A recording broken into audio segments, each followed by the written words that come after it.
community. I thought I would show you some of the capabilities of the NeXT operating system on your NeXT hardware that you may not be aware of, and one of them is called NeXT Time. And I recall NeXT Time and QuickTime coming around about the same time. This is from 1994, and of course this was very innovative.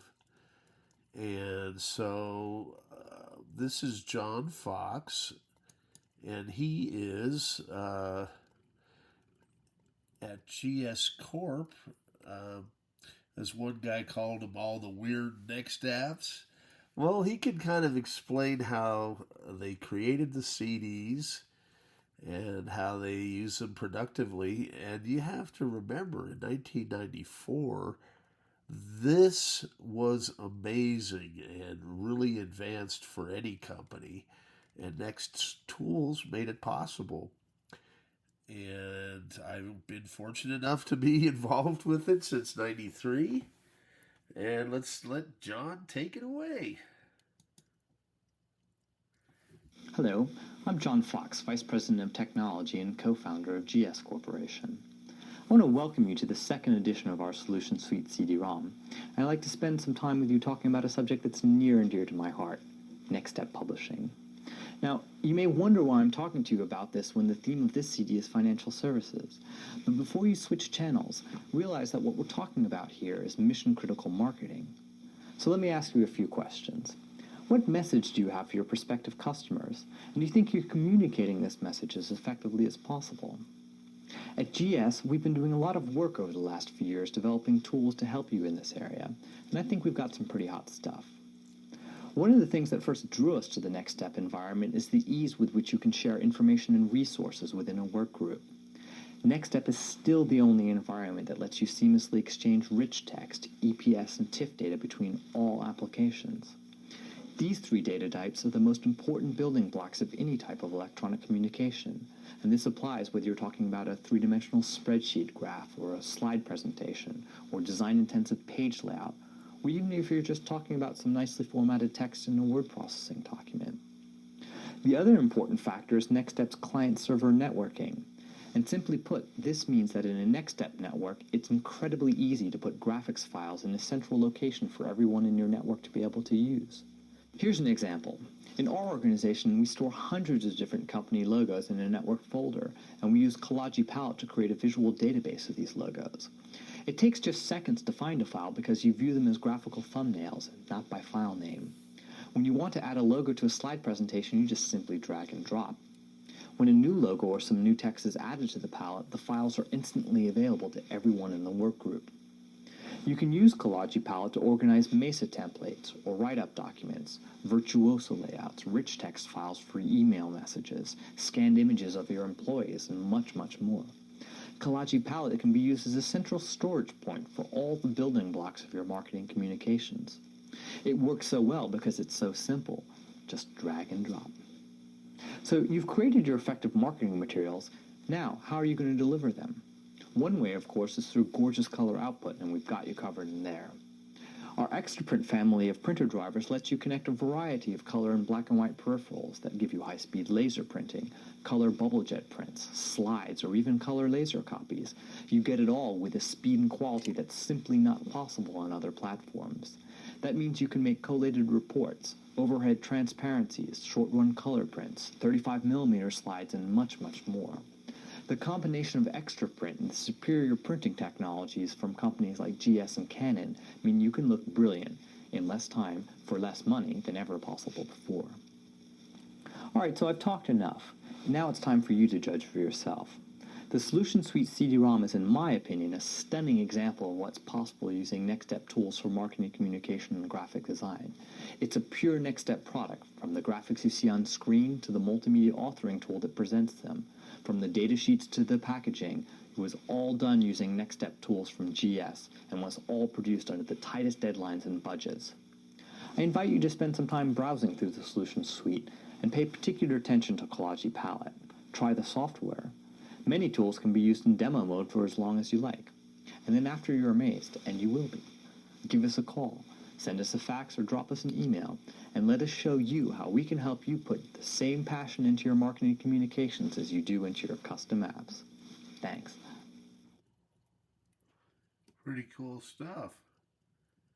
And let me show another example.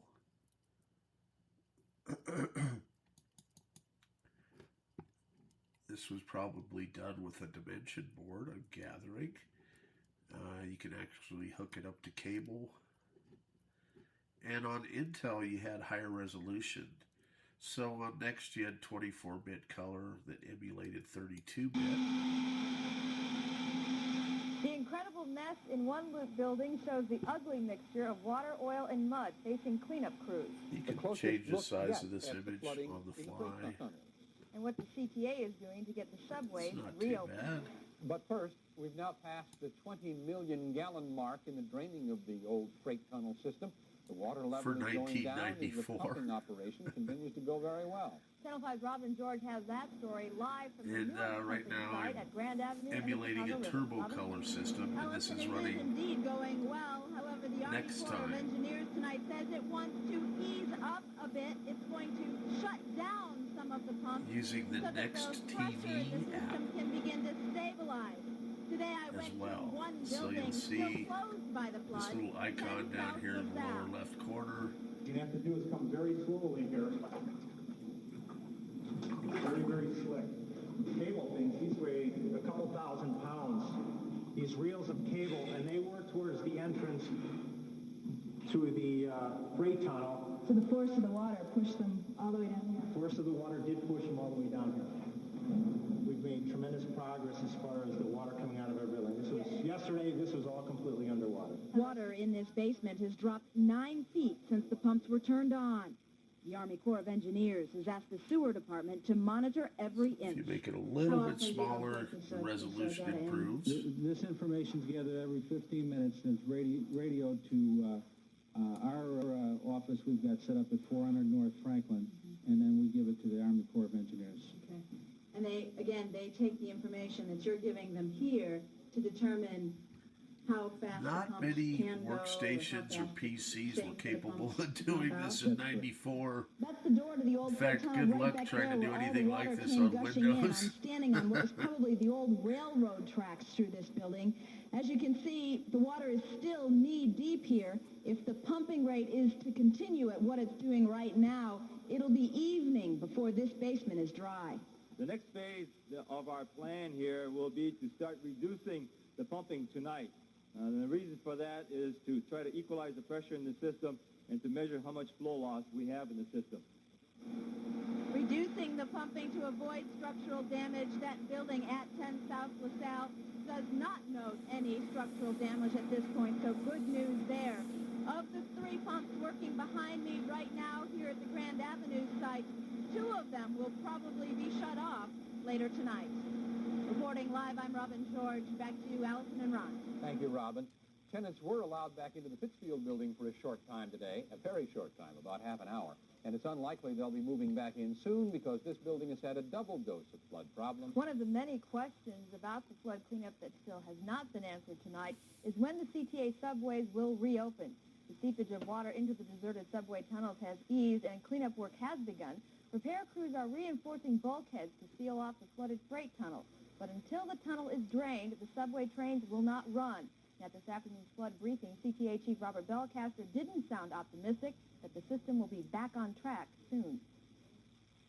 We have grouted now, with chemical grouting, some 50 construction rings. These take place, as we mentioned, about every 35 feet. And we'll continue that right through our 5 phases, and we will be completed with that operation hopefully by the end of this week. Belcaster also said the CTA will Pretty not try to amazing. reopen I mean, any loop subway routes until all of them are ready to go back. You to get service. the idea. All right. And I guess we could watch the stock movie and see what this one is. We're going retro here. 1994.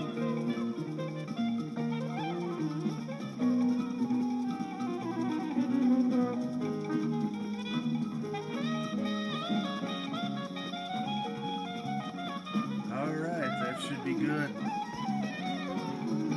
Enough jazz for this evening. I'm going to bed.